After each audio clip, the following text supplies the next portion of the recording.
AI agents are everywhere, automating tasks and making decisions at machine speed. But agents make mistakes.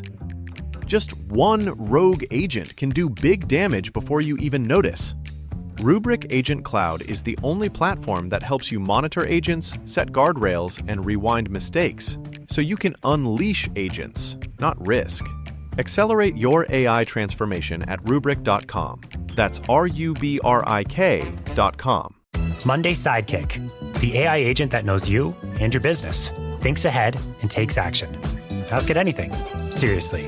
Monday Sidekick, AI you'll love to use. Start a free trial today on Monday.com.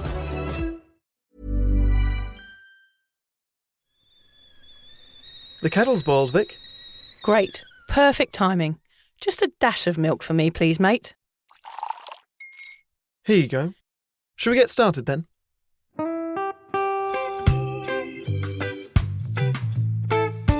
Have you ever woken up on a Sunday morning and said, I'm never drinking again, and then found yourself waving $50 at a barman by happy hour? Are you wondering why everyone else can stop at 1 while you head to a dodgy after-party with a weird bloke called Disco Dave?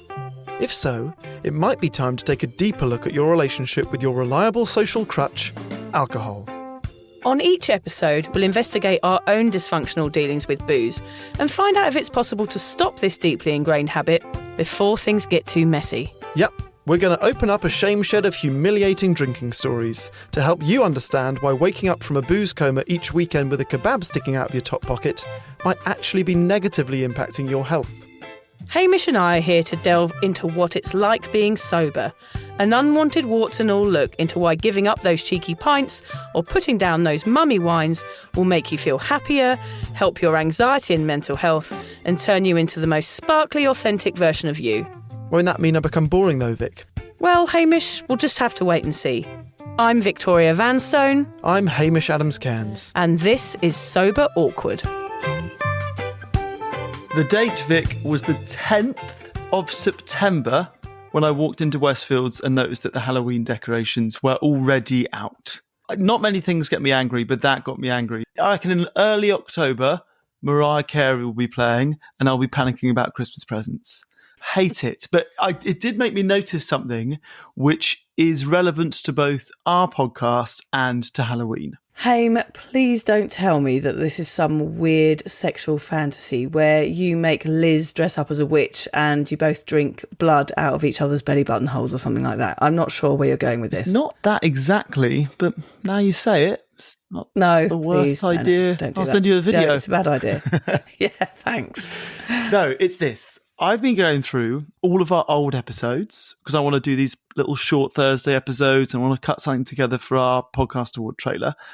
And there is one thing that we have repeatedly done on this podcast. Funny jokes and embarrassing sexual stories. That's about it on this podcast, isn't it? Yes, but there's another thing that we've always been very cautious of not wanting to do, which is we've never wanted to actively frighten our listeners with some scary truths about alcohol. The amount of times that you or I have said, we don't want to frighten you, but, or like, we don't want to scare you, but. Yeah, true. And it struck me that why not? With this being the month of scaring each other, and some people, in my opinion, being frightened is the only way to get them to act. So I'm going to actually lean into the horror side of Halloween and the horror side of alcohol in today's episode. Oh my God, I love it. My goal is to frighten each and every one of you. Okay, I can't protect you anymore. You are all adults. I'm not going to sugarcoat the truth anymore to make you feel better. I'm going to horrify you. So get your scream masks ready, grab a pumpkin and toffee apple, and hide in a cupboard. It is time for the scariest episode of Sober Awkward yet. Oh, good. Yes, I was wondering. I know you are upset about there being Halloween stuff in the shops, and there is actually Christmas stuff. But it makes me really excited because it does mean that Christmas is coming. And as you know, Christmas is my favourite time of year. So as soon as I see a bit of tinsel, I'm like, oh my God, it's nearly Christmas. Yes. And I get really excited. So I don't mind that stuff being in the shops, especially if they're playing nice Christmassy songs. It just means, yes, the time is coming. My favourite time of year. Maybe I've just had a penny drop moment. Maybe I'm finally, this is a sign of aging. Yes. I love Christmas and I also love Halloween. But I am now one of those people that tuts when I hear a Christmas song in October, or I get angry when it's early September and I'm seeing Halloween decorations. I'm that guy. Okay, well, don't be that guy, because that guy is a loser that you don't want to hang out with.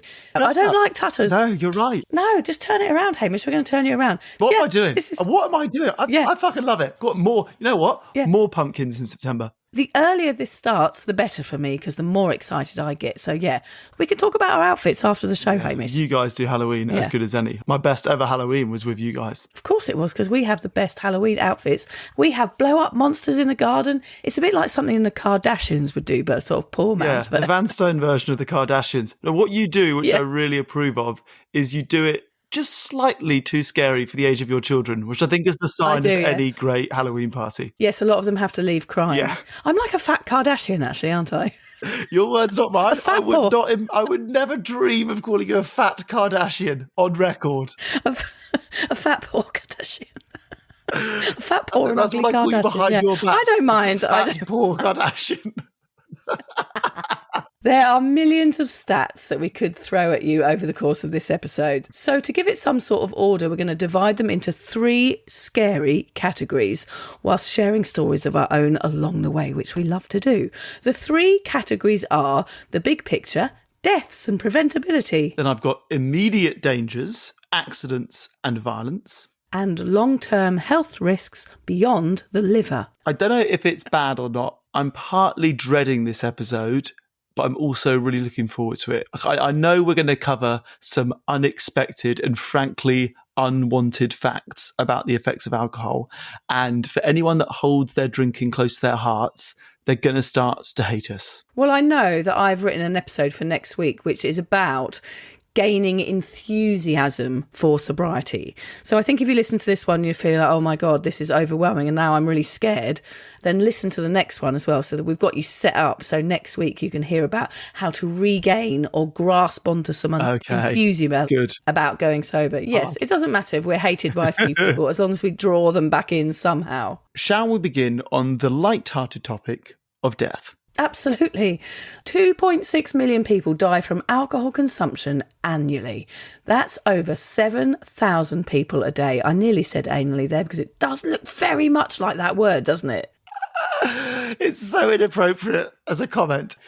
In the US alone, nearly 178,000 people die from excessive alcohol use each year. And these aren't just from addiction. This is the important point about today's episode. They include poisonings, accidents, and chronic diseases. And the fact that all of these people aren't at the alcoholic end of the spectrum is what I actually find the most frightening.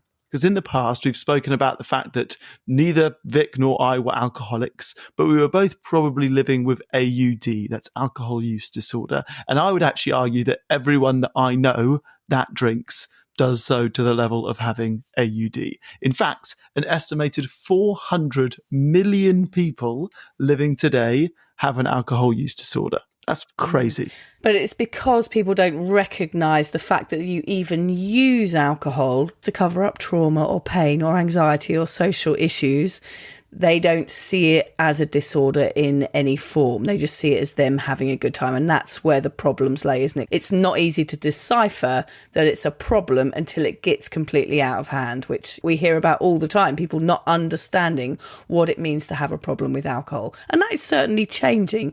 But I think for anyone that is an over drinker and thinks that they're enjoying it, it is almost impossible to identify that pouring a poison into your body is probably a bad thing. On the topic of death, Vic, do you actually know anyone personally who's died from alcohol consumption? I know people that are generally unwell from it. I know a lot of people who have a lot of ailments, which I would say would be alcohol related. Alcohol isn't something that's talked about as something spooky in my family, for example. It's not like Halloween. It's more treated like the Easter Bunny or Santa coming. It's celebrated. So if there are any issues, it is not really discussed.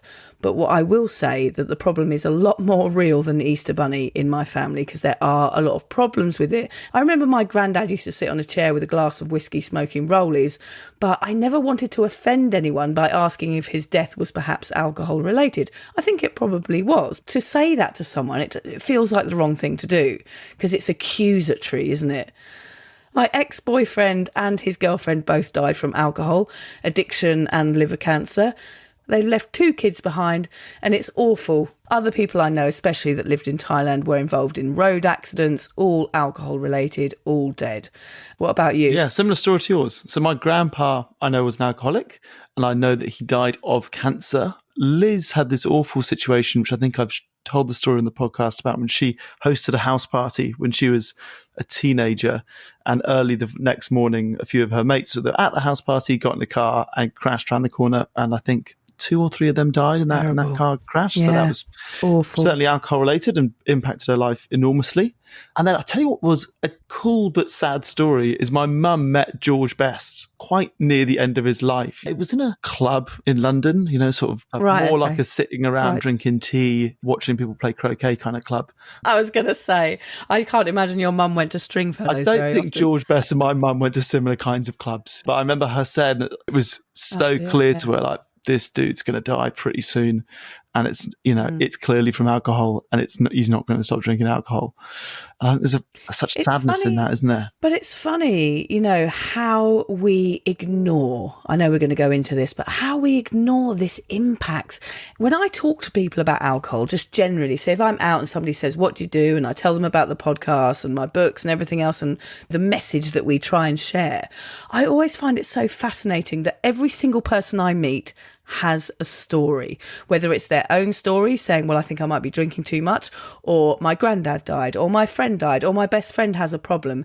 Every single person that I tell my story to has their own story about booze, and it is always negative. There's never everyone going, oh yeah, you're a drinker, but I love drinking, and all my friends love drinking, and isn't it brilliant and how fantastic? No one ever says that, and that is a clue right there of me speaking to random people for the past, how long have we been doing this? 7 or 8 years.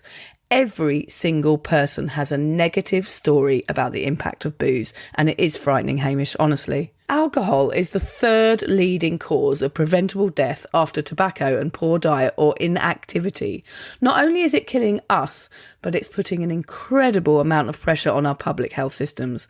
Just ask any A&E doctor or nurse. And actually, Hamish, I was sat with some doctors and nurses where I go for a coffee every morning, and I had a chat with them about the impact of alcohol. We had a chat with Sam on an earlier episode, didn't we, called Accident and Emergency, and about the impact that it has not only on the system, but on the individuals that are working as doctors and nurses and ambulance people in this job. They see it every day, just like I was saying. The stories are clear. This is not good for you and it's going to cause you harm, but still we're saying cheers in the pub every Friday and Saturday night. It's really bizarre. I know. I wonder what the impact on A&E would be if there was no booze on a Friday night. See how quiet the A&Es would be, because it must be a huge percentage of people going through those doors as drunk related injuries, right? Both of us had plenty of them. It's 70% of all Friday and Saturday accident emergencies are booze related, yeah. The 3rd leading cause of preventable death. I didn't know that, and I'm not surprised by it, but I didn't know it. And I think there's really no hiding from that fact. None of us want to die. No matter how much you're drinking or not drinking, no one wants to die, particularly before our time has come. And to put it bluntly, alcohol kills us by the millions every single year. Both of us, and I'm sure everyone listening, will have a story of someone we know of or admire, or in our family or friendship group, dying as a result of alcohol. It is frighteningly common. Before we let you get too entertained and return to that warm feeling of safety, security and naivety, I'm going to hit you with category 2 of alcohol's frightening facts. It's time to talk about the immediate dangers / accidents and violence. Sorry, I just banged my arm on my printer. Let me quickly jump in here with a quick listener warning. In this section, we'll be talking about some quite heavy topics, including sexual assault and domestic violence. So if you think that might be a trigger for you, feel free to fast forward for a couple of minutes. I've written fast forward there. I don't think we've We don't really have tape recorders so much anymore. I guess we skip. No, it sounds like we've still got, sounds like you've still got the wire attached to the VHS and you can just click forward and it will go, actually, skip to the end. Just skip to the end. We'll throw a quote in or something at the end that'll be worth your while. Yeah, you can imagine what's going to happen. 20 more minutes of waffle, inane waffle from two people who are not experts in anything. Someone will make an anal joke and then it'll be the end of the episode. So I mentioned drink driving deaths earlier, and the numbers behind that are quite shocking. So every day in the US, roughly 34 people die in drunk driving crashes. That's one person every 42 minutes. And these are totally preventable deaths. There are countless other ways that drink driving can ruin your life. You could sustain a lifelong injury or be traumatised by an accident. I lost my licence in my 20s, so I'm lucky that I was caught before I potentially hurt myself or anyone else.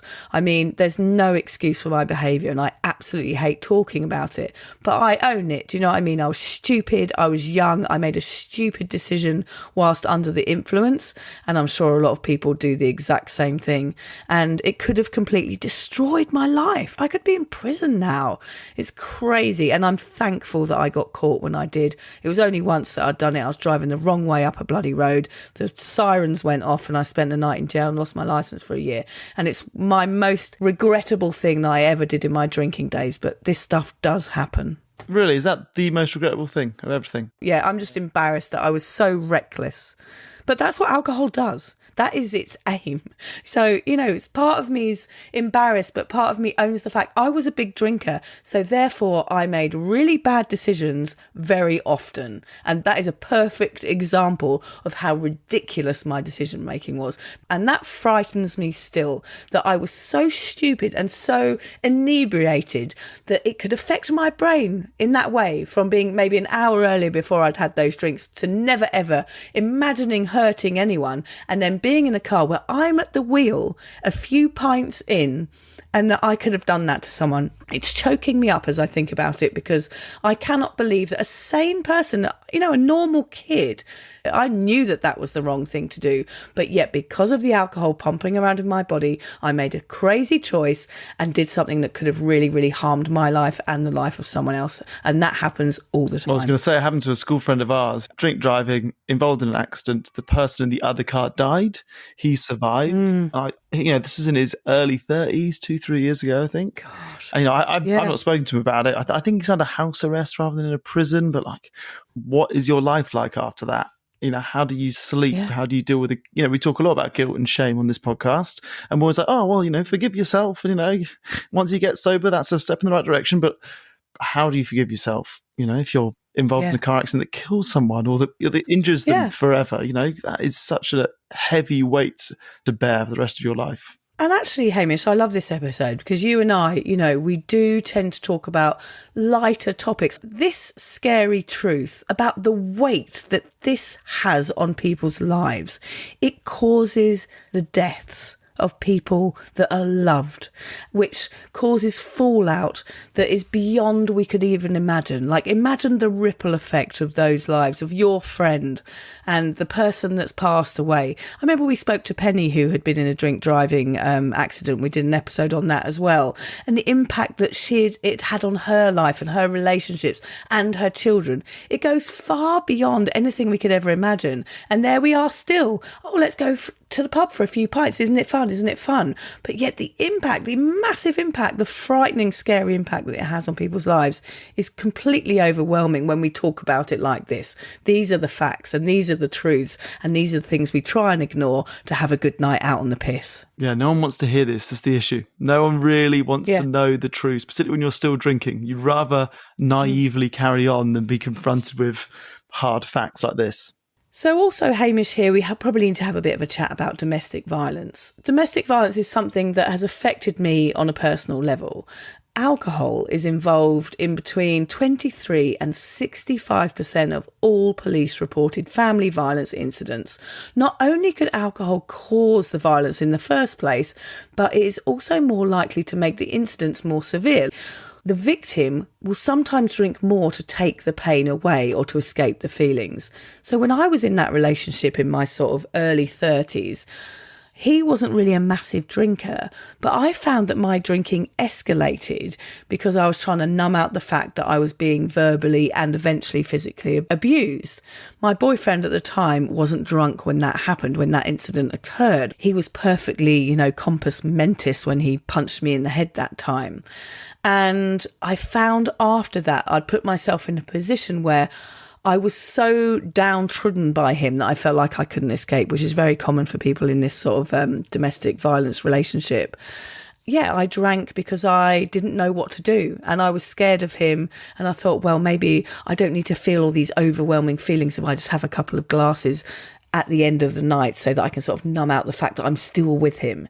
So that you can hear already that there's a really toxic cycle, a bit like with anxiety or with hangovers. Is it sort of drinking to take pain away or to ignore things or to escape what's going on in your life? Were you drunk when he hit you? No, it was in the morning. Yeah. We were driving somewhere and he'd got lost and sort of started to blame me, and then he pulled over. Neither of us were drinking. It was kind of like 11 o'clock in the morning or something. I was always walking around on eggshells with him. He had quite strange eyes, and I just remember thinking there's something going on there that makes me feel scared. So I always felt like there was the possibility of him hitting me at some stage. And I was just young, I guess. And I just thought, well, maybe I'll be the one that makes him okay, or I'll be the one that saves, and I'll stay with him because maybe that's what he hasn't had before, someone really solid like me. And I was always trying to do the right thing. But of course, with that sort of person who's kind of, narcissistic, you can never do the right thing anyway. So it didn't matter. I hadn't done anything wrong. And he hadn't been drinking. There's a chance that he might have been a bit hungover or something, but alcohol wasn't involved in that situation, really, I would say. But it was certainly involved in me numbing it out. Yeah, well, the only reason I ask is domestic violence, a bit like with rape, which we'll get to next, it makes the reporting of the incidents from the victim's point of view, who might have also had a few drinks, extremely complicated. And the problem was I was abroad when that happened. I was in the middle of nowhere in his car and I had nowhere to go. So actually I just had to sit in the car until I heard him start the engine again, covering my face, kind of crying in the corner of the car, knowing that I had to spend the next couple of days with him. And I did take a photograph of myself actually when he was out of the vehicle of the damage to my face, because I thought, okay, I'm going to need this evidence at some stage. But unfortunately, I was too scared, which I'm sure is very common as well. I was too scared to report it to the police. And I thought, by the time I got back to England, maybe it's not relevant anymore. Maybe I can't press charges against someone when happened out of the country. And we had split up by then, and it just became like something I shoved under the carpet. And it's something that's never come up, funnily enough, in any therapy that I've done. I've never spoken about it because I just kind of went, that was something awful that happened. I never want to talk about it again. And perhaps my drinking did escalate after that event because I never, ever... I was actually really embarrassed because I thought, how the fuck have I got myself where I'm with someone who is abusive to me daily and has actually punched me now? Those numbers actually, Hamish, really terrify me. What's so scary is the amount of these types of incidents that are simply never reported. Exactly just what I said. It's practically impossible to get an accurate estimation on topics like this, but we can estimate the numbers are always far greater than those that we see. And I was one of those people. I never reported it because it was murky. I couldn't prove anything. I couldn't tell you that it was him that had started it. He would have said that I had started it. It's really murky ground, and it's really hard for people to see the truth in those situations, those domestic situations.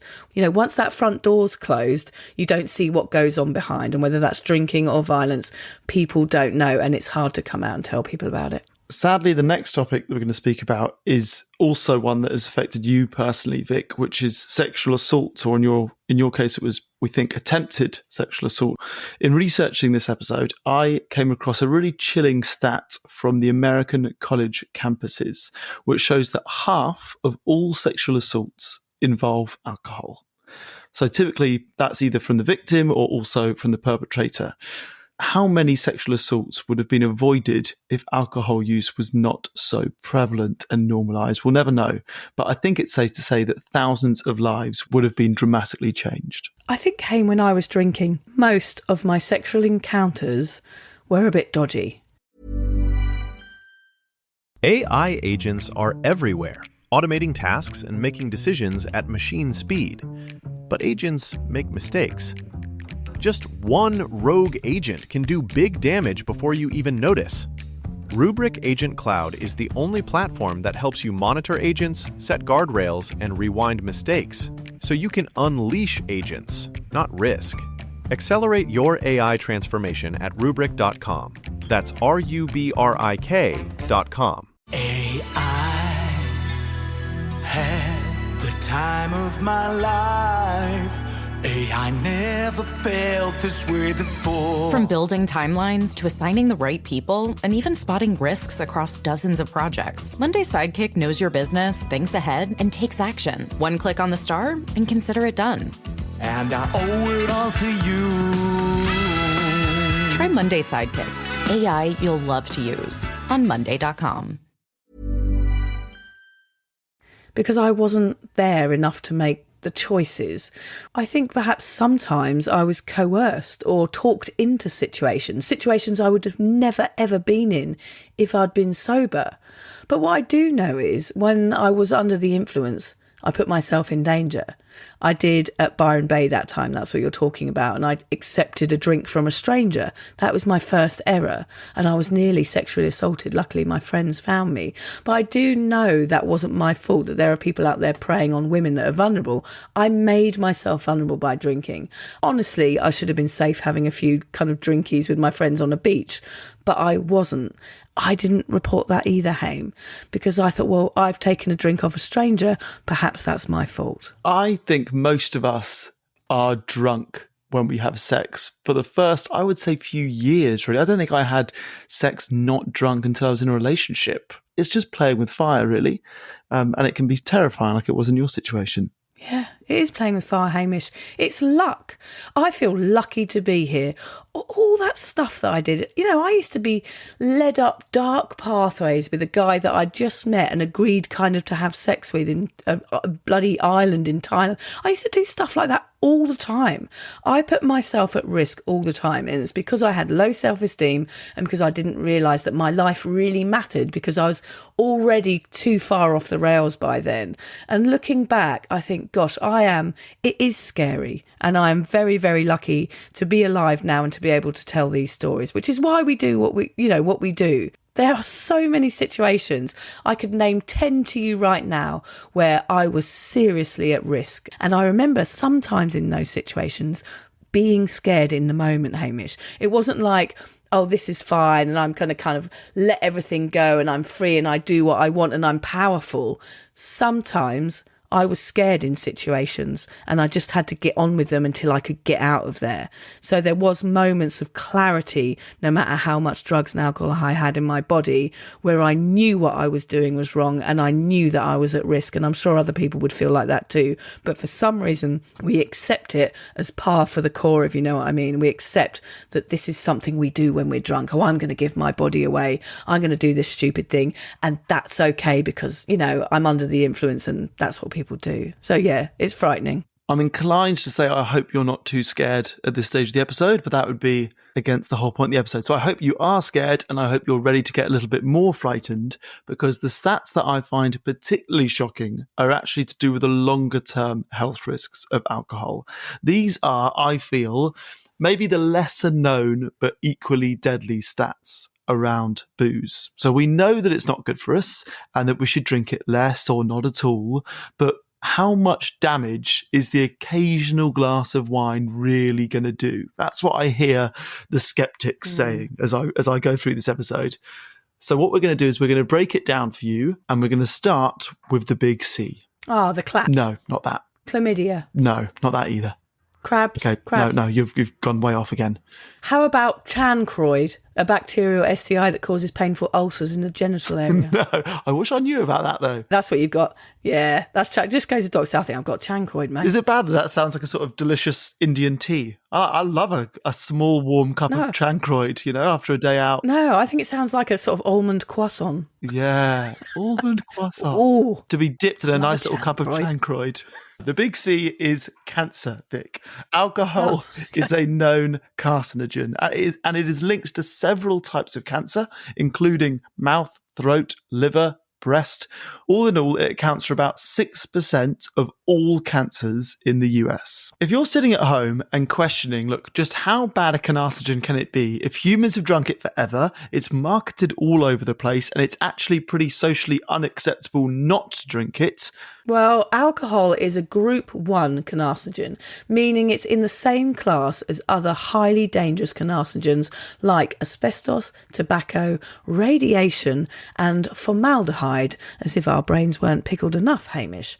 There is actually not a higher category of carcinogens than these. It is up there with the big uns. Outside of cancer, excessive drinking can also lead to high blood pressure, heart disease, strokes, and, according to Andrew Huberman and his podcast episode on alcohol, which is one of our absolute favourites, and you should all go listen to it, drinking as little as 1 or 2 drinks per day can lead to a decrease in brain thickness and grey matter volume.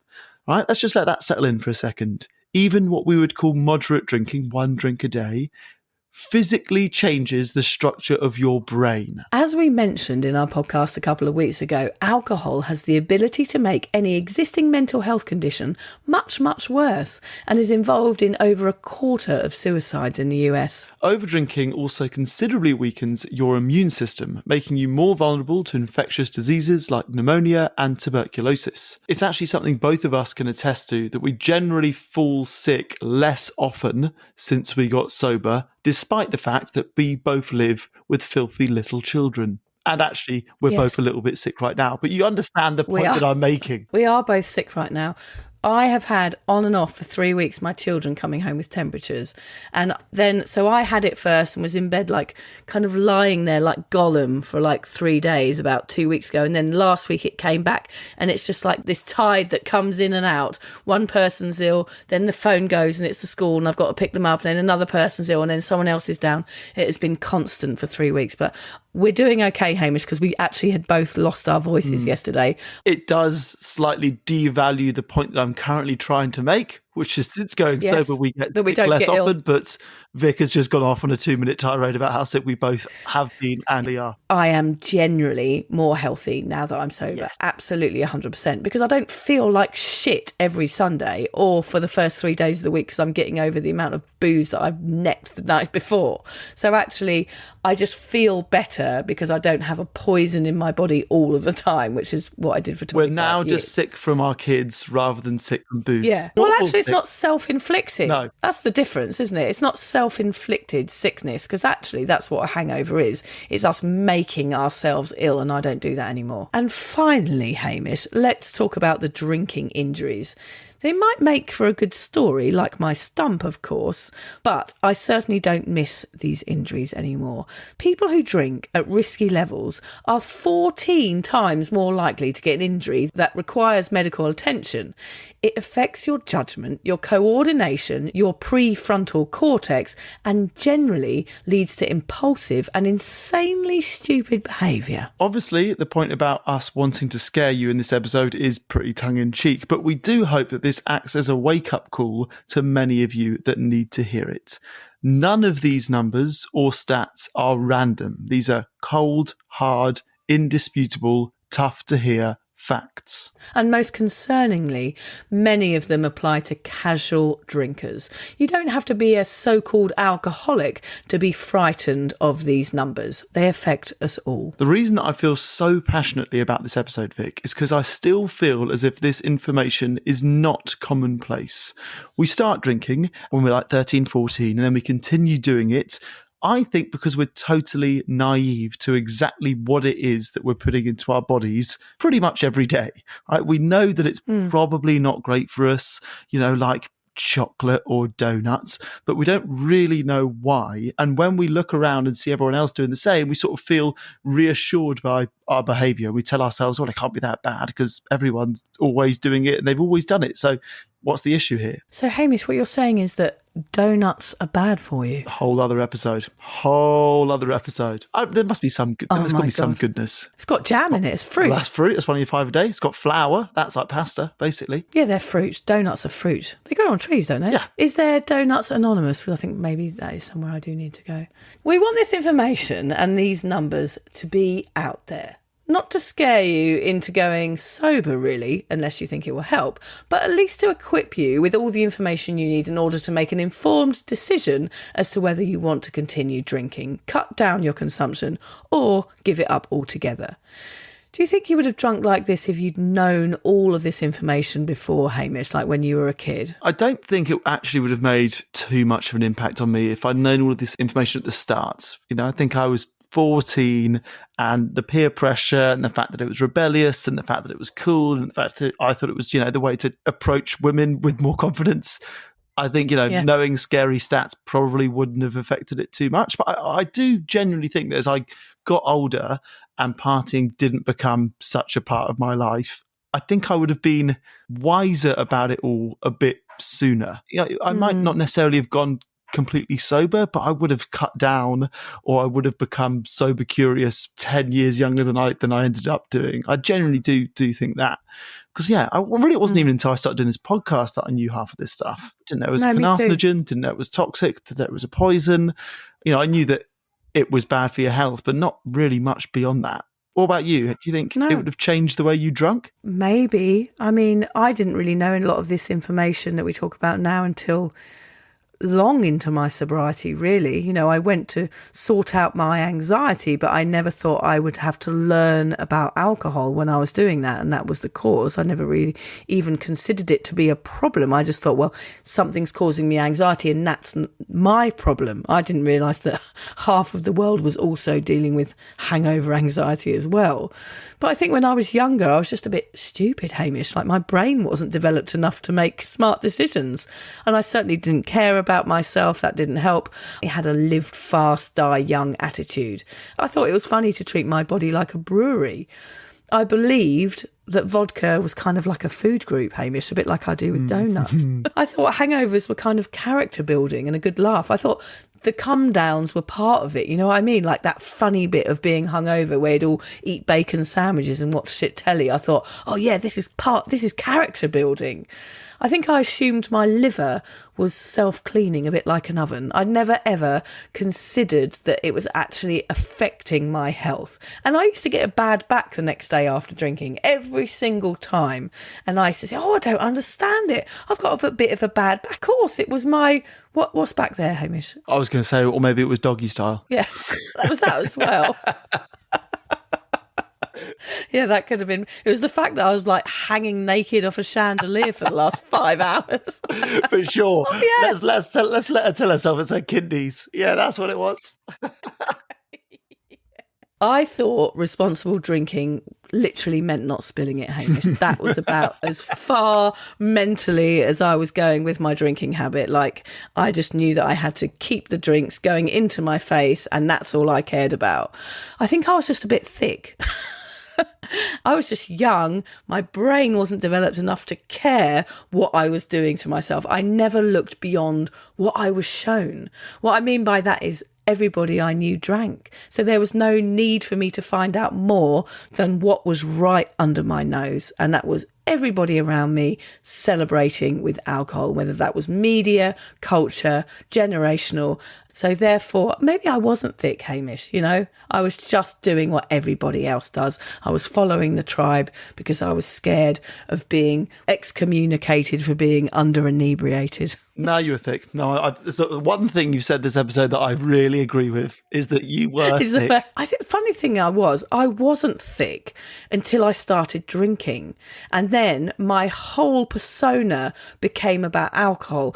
And actually, it's funny nowadays. If I go out somewhere and there's somebody there who's really in love with booze still, I went somewhere quite recently and had dinner with some people, and the guy was just talking about his favourite whiskey and old bottles of port, all these different drinks, and was like kind of showing off and showing the drinks to everybody. And it was his entire personality. And for me now, I was like, that is exactly what I used to do. I used to think that this collection of alcohols was what made me interesting, and all of my behaviours that happened when I drank the alcohol was what made me who I am. And that is what made me thick. It was the booze. Can we take our masks off and stop scaring everyone then? Yes, I think we should. Yes, let's take our scary... Oh, Hamish, are you telling me that's not a mask?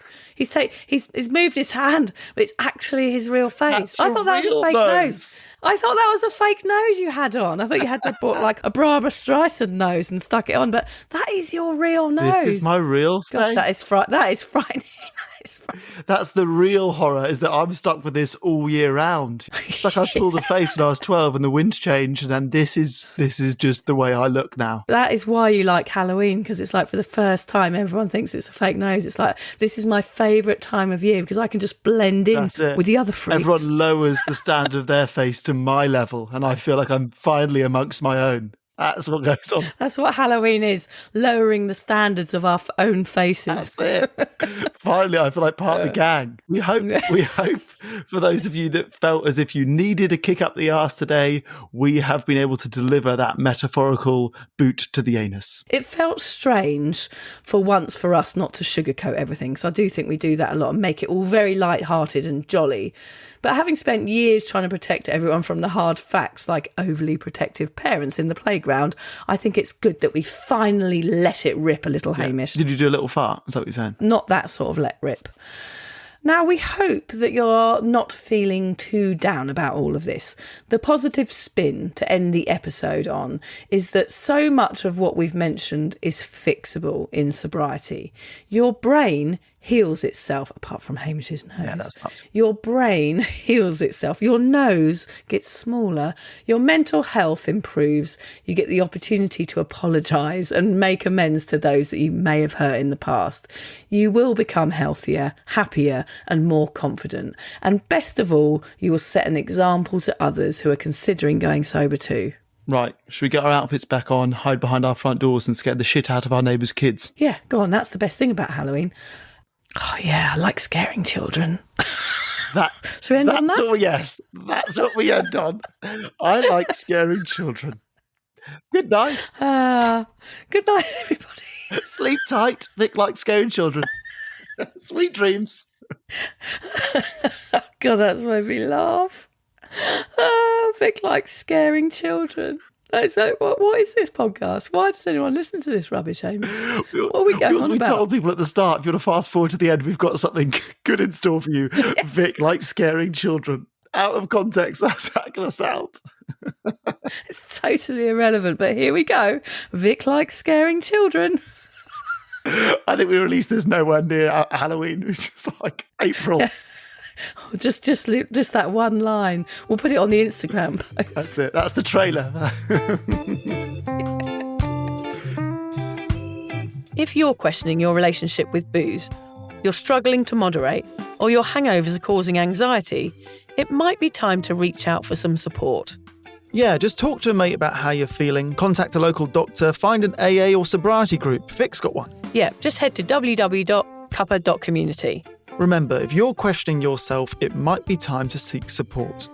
Even though this journey can be awkward, it is definitely worth it. And if you've enjoyed the Sober Awkward podcast, don't forget to review it, rate it, and share it with your mates. Do they have to share it with their mates? Yeah, of course they do. I'm not doing this for nothing, Hamish. Bloody hell. How do they share it? I don't know, just write it on the...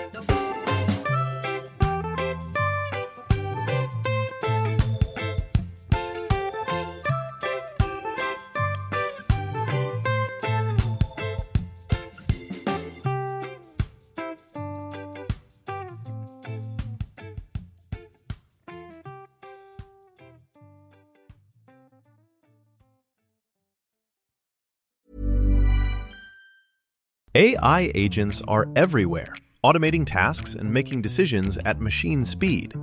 But agents make mistakes. Just one rogue agent can do big damage before you even notice. Rubrik Agent Cloud is the only platform that helps you monitor agents, set guardrails, and rewind mistakes, so you can unleash agents, not risk. Accelerate your AI transformation at Rubrik.com. That's RUBRIK.com.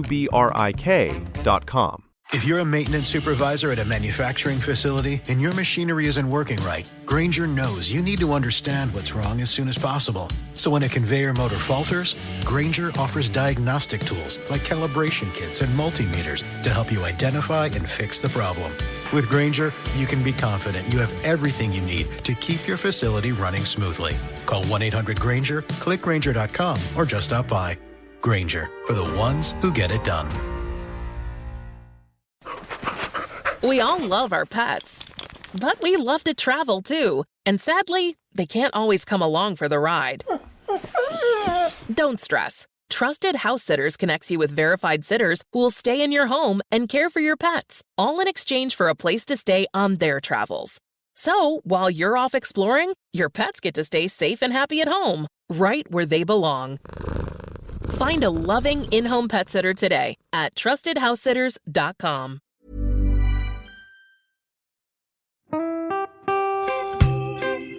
So, as you probably know, my comedy memoir, 1,000 Wasted Sundays, is officially out. All my magnificent fuck-uppery in one awkward hit. If you'd like to get your hands on a copy, it's now available from all good bookstores. We always say all good bookstores, don't we? Yeah. Are there bad bookstores? No, it's probably ones with moody sellers. Oh, yeah, really depressed librarian folk. Yes, okay, good. So there are probably some, but we're only storing it in the good ones. It's only made it into the goodies. You can also get it from all good online retailers. The print version and ebook are out now, and the audiobook will be available in March. I've been writing my memoir for 5 years. It will make you laugh, cry and cringe, and hopefully inspire a few people to reconsider their relationship with booze. If you love the podcast, then I think you'll love the book, even if I do say so myself. Hamish has read it. What did you think? I feel like I know a little bit too much about you now, to be honest, Vic. Look, I really loved it. It was hilarious and surprisingly moving, but I feel like I've seen you naked in a literary sense. Yeah. Does that make sense? Yeah, that's worrying. Yeah. From an emotional point of view, seriously, it wobbled my teeny weeny wooden heart, Vic. Okay. My teeny little wooden heart. Well, his wooden heart is broken. Anyway, so if you do manage to get your filthy mitts on a copy, please do me a favour and head to goodreads.com and give me a review. Doing that will help me get it out there to those that need a bit of sober support. So there you have it. My story, unwanted warts and all. Come and get awkward with me. Not to be too demanding or anything, but seriously, go and buy it now. Yeah, go and buy it. Go and buy it right now. Yeah, don't just tell your friends, buy it, and then buy your friends one or two. Yeah, don't give them a copy, buy it. Yeah. And you know what? Don't be careful where you store it. If you lose it, you can always buy another 5. Yeah, buy another one. Yeah.